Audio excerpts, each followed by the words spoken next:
Jason Stirbinskis, the Managing Director of Andes Resources, an Australian company with an asset in Colombia. Jason, thank you for joining us. Thank you. Give us an introduction to Andes Resources and why Colombia? We've been in Colombia for 5 years.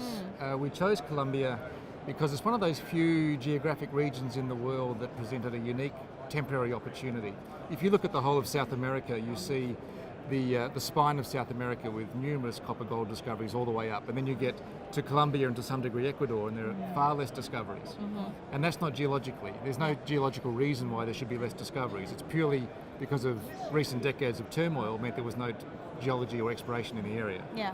So with the peace accord with the FARC and other positive things in recent times, you create an opportunity for juniors to move in quickly before the mid-tiers and the blue chips feel safe entering those countries to develop a story. And that's what we did 5 years ago. So for the last 5 years we've been building a very substantial portfolio. Right.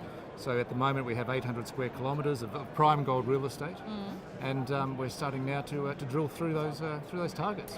Now, and you're getting some results. Obviously, we're still getting those in. But what can you tell us about the geological potential that you're seeing there?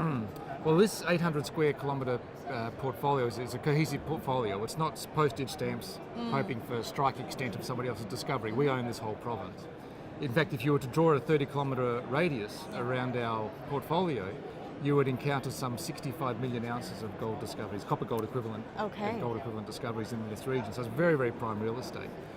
We've just finished drilling our first program. The results are coming in. So we finished literally last weekend. So I'm still getting my head around what those results mean. But what we've encountered is modest gold, which was expected, but we also encountered extremely high silver and base metals, 1-2% lead, 1-2% zinc.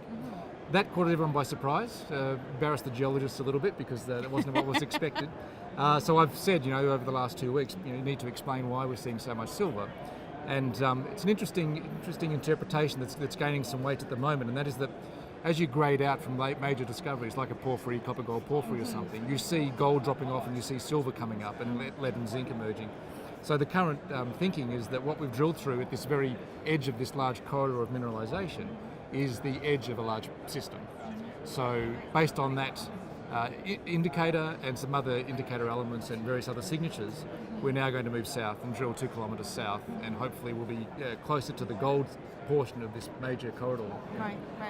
So what are the next steps in your program when it comes to the project? What are you hoping to achieve over the next 6 to 12 months? Yes, that's something we haven't committed to yet. We've deliberately kept our powder dry on this. We have the options to list. The company is primed to list, but we've not chosen a time, and we've not chosen a bourse. We may even choose to stay private. The immediate thinking is to get our head around these results because they're very fresh. So get our head around those results, talk about what they mean in terms of the work plan for the next 6 months, and then possibly late December go to our shareholders. There's only 62 shareholders. So go to our shareholders and say, this is what we have, this is where we're going, this is how much money we need, and then take it from there. The most likely scenario is probably a listing event sometime next year, if the market's in favour of it and our shareholders support the idea.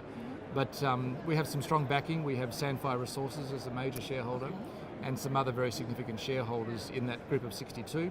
And so it's quite possible we'll stay private, gain some more seed and drill some more.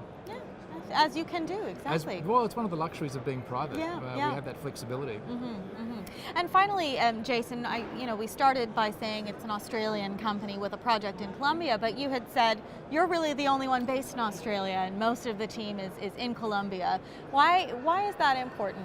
Well, we're seriously dedicated to Colombia, as you say. I'm the only one that's not in Colombia. We have 30 people in the company and 29 are in Colombia. And to take it even one step further, 25 of those come from the local town. Right. So we're in a region of Antioquia called Andes, and 25 people come from Andes. So we're well and truly entrenched in the local economy and in the local community, and we have been for 4 or 5 years. That's very important in Colombia. It's important everywhere, but it's very important in Colombia to be a part of the community and to engage as much as you can with the community. What better way to do that than to have them working for you and to be a very active contributor both socially and economically in the local area. So it's worked wonders for us. We have a very strong position in the local community, and we hope to sustain that. Absolutely. 25 jobs and perhaps more to come. Let's hope so. Yeah, absolutely. Thanks, Jason. Pleasure speaking with you. Thank you.